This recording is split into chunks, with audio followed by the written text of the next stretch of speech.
আমি আপনাদেরকে দৃষ্টি আকর্ষণ করে বলতে চাই, যারা এই দুনিয়াবি কর্মরতকে পিছনে রেখে অর্থে কিভাবে নামাজ আদায় করার জন্য এখানে উপস্থিত হয়েছেন, এই কাজটা যদি, এই নামাজটা যদি সঠিক না হয়, তাহলে আপনি আপনার বিবেকের কাছে আমি জিজ্ঞেস করতে চাই, তাহলে বলেন যেই কর্ম ফেলে রেখে আসছেন, ওই কর্ম ফেলে রেখে আসার আপনার কোনো সার্থক হলো? কোনো সার্থক নয়। বিধায় আপনাদের কাছে আমি একটা কথা জানাতে চাই, সেটা হলো এই, যার যতটুকু বয়স হয়েছে এই বয়সের তুলনায় করে আমি জিজ্ঞেস করতে চাই যে সারা জীবন আমরা মিথ্যা কথা বলতে বলতে আমার অঙ্গ প্রত্যঙ্গ গোটা দেহটাই জড়িত হয়েছে। ঠিক না বাড়ি? ঠিক। এইভাবে জর্জরিত হয়েছে যার বিনয়ে আজকে মৃত্যু ব্যক্তিকে সামনে নিয়ে আমরা মিথ্যা কথা বলি।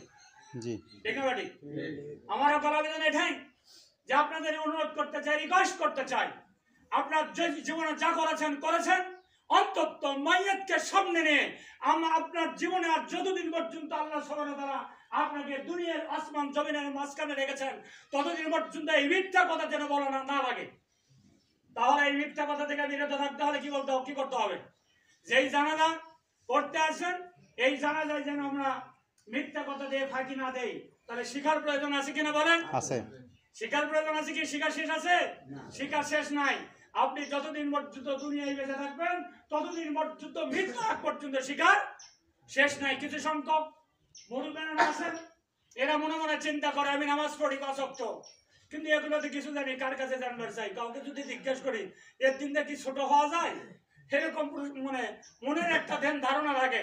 আমার একটা আবেদন, অনুরোধ থাকলো, যেখানে বৃদ্ধর সাথে যুবকের সঙ্গে কোনো সম্পর্ক নয়, সম্পর্ক একটাই, আমরা মায়েরকে যেন মিথ্যা কথা না বলি, মায়েরকে সামনে নিয়ে মিথ্যা কথা না বলতে হয়। বিধায় আমাদের এই মায়েরদের যেহেতু হবে দুনিয়ার ভিতরে এরকম বাণিজ্য করতে গিয়ে তহবিল আছে, তহবিল যদি সঠিক না হয়, তহবিল যদি না থাকে, তা ব্যবসায় উন্নতি হতে পারে না? কখনো নয়। তেমনি আজকে যে মায়েরকে সামনে নিয়েছে, এখানে কিছু তহবিল লাগে না? কি লাগবে? প্রথম কথা কি বলতে হবে? দোয়া। প্রথম কি জানাজার নিয়ত, নাওয়াইতু আন উআদ্দিয়া লিল্লাহি তাআলা আরবা'a তাকবীরাতে সালাতিল জানাজাতিল ফারদি কিফায়ে আসসালামু লিল্লাহি তাআলা ওয়াস সালাতু আলান নবী ওয়াদ দুআ লিহাযাল মাইয়াতে ইক্তিদাহাতুল বিহাযাল ইমাম। এটা কি প্রথম তাকবীর? প্রথম তাকবীর এটা হবে। এরপরে ইমাম সাহেব কি করবে? দ্বিতীয় তাকবীর জন্য প্রস্তুতি নেবে। কি বলতে হবে? সানা। আলহামদুলিল্লাহ, আপনাদেরকে আমাদেরকে সকলকে সানা করতে হবে। তখন দ্বিতীয় তাকবীর হবে। তৃতীয়তে যায় কি বলতে হবে? দরুদে ইব্রাহিম। আল্লাহুম্মা সাল্লি আলা মুহাম্মাদি ওয়া আলা আলি মুহাম্মাদি কামা সাল্লাইতা আলা ইব্রাহিম ওয়া আলা আলি ইব্রাহিম ইন্নাকা হামিদুম মাজিদ। আমি কোটাল বললাম আলহামদুলিল্লাহ। এই জন্য আল্লাহর আবেদন এটাই, জানাজা করব।